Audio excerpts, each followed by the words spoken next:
Bonjour, bienvenue sur la planète PBLV pour ce sixième numéro déjà de Planète PBLV. Je suis ravi de vous retrouver, j'espère que vous allez bien.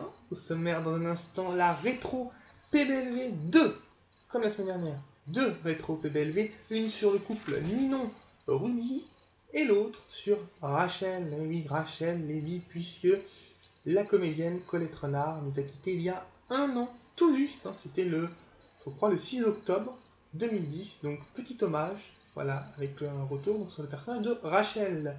Et il y aura également PBLV la suite, vous le savez, c'est à la fin, c'est pour ceux qui aiment tout savoir. Mais tout de suite, on commence, je cherche mes fiches, avec les mail et un mail de Lydie de Caen. Alors Lydie de Caen nous écrit au propos d'Alban.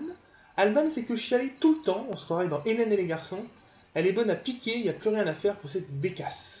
Ah, ouais. Lydie de Caen, hein, je crois que j'avais déjà écrit Lydie à propos d'Alban. Hein. Elle ne l'aime pas, hein. Ça se ressent. Un lol mail de Johan du 54 qui nous écrit Riva devrait choisir Thomas sans hésiter plutôt que son vieux pianiste. S'il pense à l'avenir, il y en a un qui en a moins que l'autre. Bon, c'est pas trop sympa, Johan, non, non, mais c'est vrai. On a Céline de Paris qui nous écrit à propos de Guy. Ah, Guy, notre petit informaticien. Tu veux faire fuir une fille qui te chauffe et qui te plaît pas, pour la refroidir, appelle Guy. En quelques secondes, il va la faire s'enfuir en courant.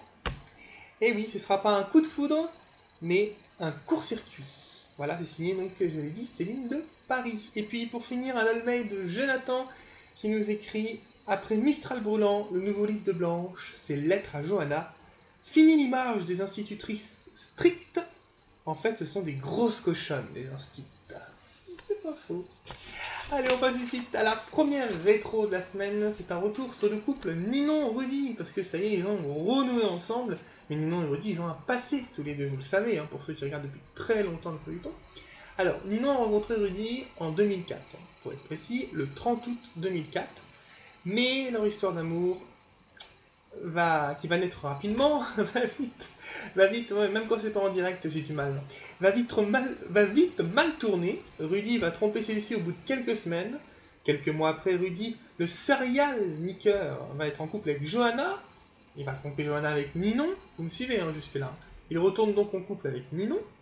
Mais dans la saison 2, on inverse les rôles. C'est Ninon qui trompe Rudy.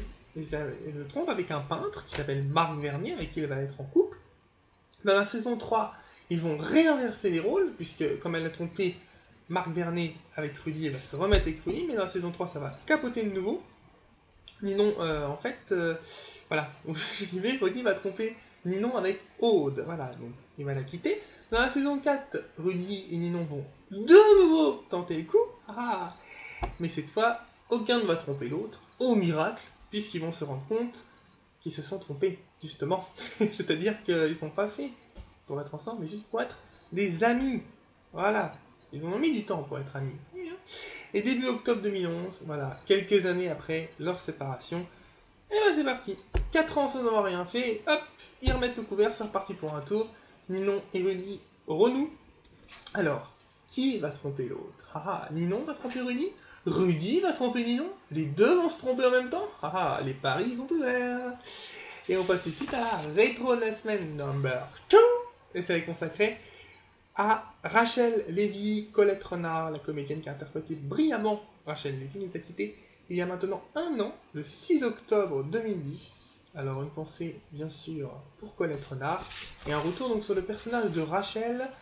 Alors, Rachel Lévy, c'est Tante Rachel bien sûr, qu'on a découvert au tout premier épisode, fait vraiment partie des tout premiers personnages que l'on a découvert dans Plus belle la vie. Le 30 août 2004, âgée de 75 ans, elle est menacée d'expulsion par son propriétaire qui veut donner l'appartement à son fils. Aidée par les Mistraliens, elle va pouvoir le garder. Elle va également écrire à des prisonniers pour se sentir moins seule en prenant l'identité de Mélanie. Et donc, un prisonnier ensuite qui va sortir de prison va vouloir la rencontrer. Bon, heureusement, c'était pas quelqu'un de dangereux, donc tout s'est très bien terminé. Et puis également, elle va faire la connaissance de Guillaume Laserman et du fils de celui-ci, Nathan. Et oui, Rachel, qui a toujours cru qu'elle avait plus de famille, en fait, s'est découverte une famille En 2005, elle est touchée par une épidémie qui frappe le Mistral, une mise en quarantaine avait été faite à cette époque, si vous vous souvenez, mais bon, cette épidémie ne va pas la tuer, elle va être sauvée, bien sûr. En décembre 2005, elle voit pour la première fois la neige tomber, hein. Rachel n'a jamais vu de sa vie la neige tomber, et elle va, grâce à un soi-disant Père Noël, hein, que Nathan et elle, avec qui Nathan et elle ont sympathisé, elle va pour la première fois donc voir la neige. Dans la saison 3, Rachel se trouve un amoureux, elle tombe amoureuse du général Victor Castelli, qui n'est d'autre que l'oncle de Léo, avec qui elle va vivre une courte histoire, puisqu'il va rapidement mourir. En 2007, Rachel retrouve des lettres qui étaient adressées à son mari. Elle découvre alors qu'il avait une maîtresse. Et oui, et elle tient à se venger d'elle en fait. Donc elle va retrouver cette maîtresse, mais elle va sympathiser. Elles vont devenir amies toutes les deux. Je vais y arriver à retrouver où j'en suis. Elle va même s'inscrire sur un site de rencontre, mais ça ne va rien donner. Surtout que Nathan va lui inventer un correspondant imaginaire, oui, parce que comme elle n'a pas de succès dans ce site de rencontre, il va vouloir, pour lui faire plaisir, lui inventer un correspondant. Elle va le rencontrer, ce correspondant imaginaire, parce qu'en fait, elle va croire que ce correspondant imaginaire existe vraiment, qu'au bar c'est lui, en fait, alors que c'est quelqu'un d'autre, nanana. Bref, au final, ça ne va pas coller entre eux, mais en tout cas, il y aura une rencontre. Hein. Dans la saison 5, Rachel part quelques mois chez un ami en Russie, puis elle va revenir et s'installer chez Guillaume, qui était à l'époque avec Charlotte, donc entre les deux, ça va très très bien se passer. Elle va même s'inscrire avec Vanda au concours des Mamies en or, concours auquel elles vont finir avant-dernière. Nathan décroche un emploi à Martinique, Rachel décide de l'accompagner. Un départ émouvant, quand on y repense, puisqu'elle n'est jamais revenue au Mistral, hein, la comédienne étant décédée le 6 octobre 2010. Voilà, pensée pour Rachel Lévy, pensée pour Colette Renard, vraiment un personnage qu'on n'oubliera pas, une comédienne qu'on n'oubliera pas, et qui était aussi, pour dire quand même un petit mot sur Colette Renard, à la base chanteuse, hein, parce que pour les moins jeunes d'entre nous, ils la connaissent en tant que chanteuse. Je connais même des personnes qui ne savaient même pas qu'elle avait été comédienne dans Plus belle vie, donc voilà, Colette Renard, une grande et brillante carrière, on pense à elle. Et tout de suite, on passe PBLV, la suite, ma foi, bah oui. Donc ceux qui veulent pas connaître la suite, vous savez ce qu'il faut faire. Il faut vous déconnecter, puisque maintenant, c'est des infos pour ceux qui aiment tout savoir. Et les autres, je vous retrouve bien sûr samedi prochain. Merci.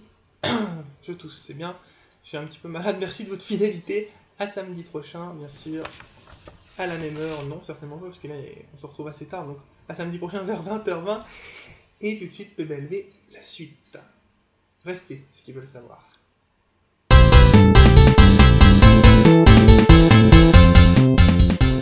Merci à ceux qui sont restés, PBLV, la suite avec les news, ce qui va se passer dans les prochaines semaines, vous en mourrez d'envie. Vous avez peut-être lu sur internet, remarque, mais c'est l'occasion aussi de faire un petit récap de ce qu'il faut retenir. Vous avez choisi 3 infos.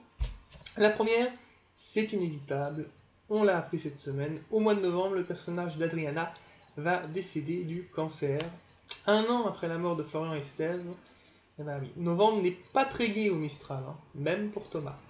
Pas très gai, Thomas. Ah, c'est grave, je suis doué hein, quand même. La prochaine intrigue principale sera centrée sur Abdel, également Karim, le père d'Abdel, donc Léo et Barbara. Abdel va être retrouvé un soir à côté d'un cadavre. Va s'en suivre de nombreuses péripéties qui pourraient mettre en danger la carrière de Léo Castelli. On se souvient bien sûr que cette intrigue va être juste avant son départ. Donc ce n'est pas une coïncidence, sa carrière va être, à mon avis, réellement mise en danger. Et on termine avec une info, la fiction rejoint parfois la réalité, puisque le livre Lettre à Johanna est réellement en vente depuis lundi dernier sur internet. Et si mes sources sont bonnes, d'après ce que j'ai lu, il sera en vente dans le commerce dès le mois de novembre, le mi-novembre, je crois, mais je suis pas sûr, mais en tout cas dès le mois de novembre, vous pourrez vous le procurer dans le commerce. Voilà, je vous souhaite de passer une agréable semaine, merci de m'avoir suivi. À très très vite, ciao, passez une bonne semaine et puis à bientôt.